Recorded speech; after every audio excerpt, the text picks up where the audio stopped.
Chile, 1932-2022.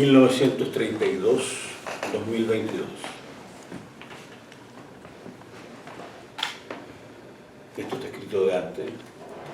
y por consiguiente aquí hay un primer error que tiene que ver con haber supuesto que iba a ocurrir algo que no ocurre. Y es que yo hable después de que hablen otros. Entonces aquí dice lo siguiente, lo que obviamente no corresponde. Dice: no abundaré en esta breve alocución en el muy merecido elogio que bien merece nuestro autor, amigo caro y dilecto contertulio, Marcelo Alvarado, según han señalado con énfasis espléndido quienes me han precedido. Bueno, eso no ha ocurrido, pero en lugar de ello yo puedo, digamos, abundar sobre aquello lo que hay que abundar, que es el elogio que se merece Marcelo por su estupendo trabajo. La ejecución, en efecto, de una severa y documentada biografía política e intelectual de uno de los próceres señeros del socialismo chileno no es historia de arte menor, sino crítica y renovadora configuración de la memoria que nos concierne y conmueve a los chilenos, la que en este preciso caso envuelve hasta el presente no menos de 100 y pico años.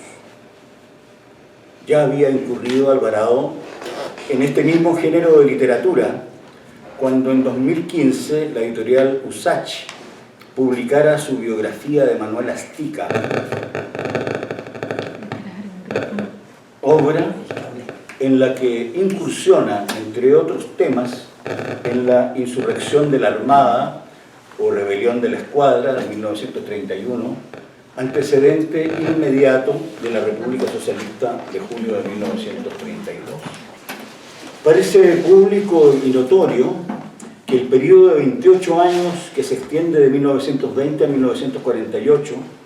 exhibe en Chile una convulsiva historia de gran densidad e inestabilidad política en la que se suceden a gran velocidad el retorno de la clase media con el ascenso a la moneda de Arturo Alessandri Palma en 1920, los golpes de Estado de 1924 y el ascenso de los movimientos cercanos al fascismo y al socialismo, encabezados por los oficiales jóvenes,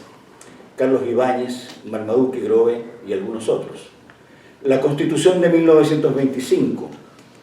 la dictadura de Ibáñez, 1924 a 1931, la Revolución de la Escuadra, 1931, la República Socialista, 1932, y el Davilazo, 1932. El retorno de Arturo Alessandri Palma en su segundo gobierno, 1932 a 1938, la masacre de los jóvenes nacionalsocialistas en el Seguro Obrero, 1938, el triunfo del Frente Popular en 1938 y su ruptura en 1948 tras la promulgación de la Ley Maldita que da inicio en el gobierno de González Videla a la persecución sistemática de los comunistas.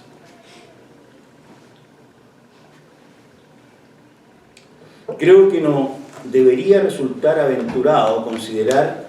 que en el núcleo de aquel vórtice histórico irradia así hacia su tiempo antecedente como hacia su tiempo consecuente aquel evento luminoso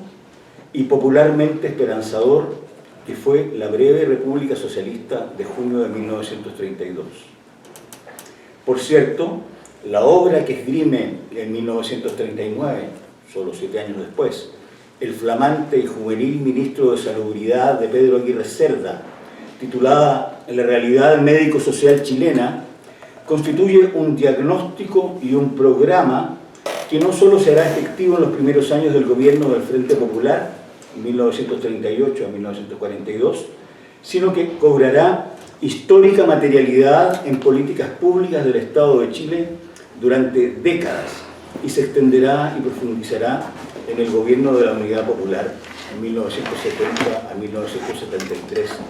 según evoca el propio Salvador Allende en sus célebres conversaciones con René Debré.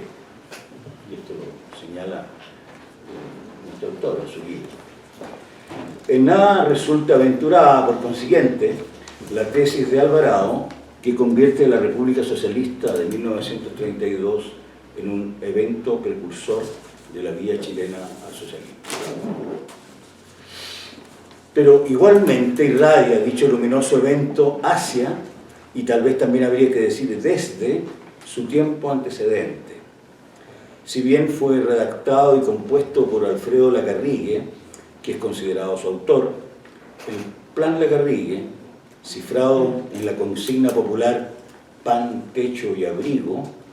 es obra colectiva en la que podemos presumir participaron Eugenio Mate Hurtado, Ricardo Lacham, Eugenio González y tal vez en parte el propio Marmaduke Grohe, así como algunos otros conspirativos, contertulios y gubernativos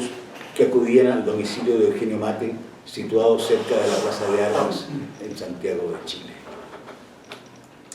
En la biografía político-intelectual que construye Marcelo Alvarado, el Programa de Acción Económica Inmediata, 1932, conocido como Plan Lacarrigue, constituye un documento fundamental del acervo socialista en Chile, según asevera nuestro autor en la página 103 del libro.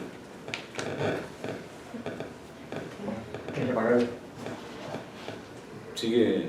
chicharreando, ¿no? Sigue pelando. Bueno, dicho documento, establecido como texto por Alvarado sobre la base de un conjunto de fuentes coincidentes y discrepantes, y entregado como tal al público en anexo al estudio principal, contiene un programa político, económico, social que obviamente no pudo realizarse en los breves 12 días de la República Socialista, pero sí fue asumido parcialmente por el Estado de Chile en gobiernos sucesivos, el Frente Popular de Pedro Aguirre Cerda, las presidencias de Jorge Alessandri y Eduardo Frei Montalva, el gobierno popular de Salvador Allende.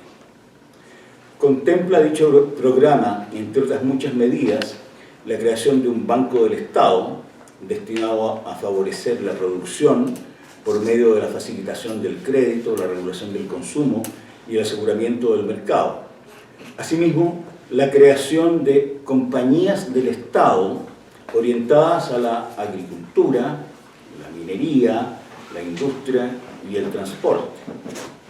Una parte sustancial de estas propuestas había ya sido formulada en términos muy similares entre 1920 y 1931 por el insigne ingeniero don Luis Lacarrigue, padre de Alfredo,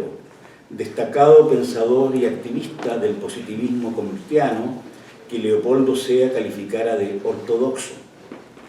Luis Lacarrigue, por lo demás, fue un fervoroso militante del advenimiento de la sociocracia comtiana, según lo documenta, entre otras acciones, su perdurable animación del Boletín Sociocrático desde 1930 hasta más acá de 1949, año de su fallecimiento.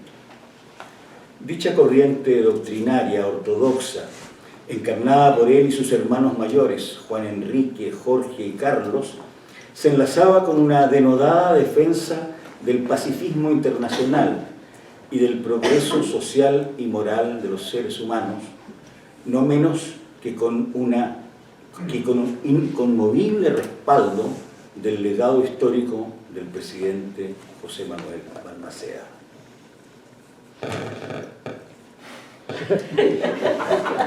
Tales son los extremos contingenciales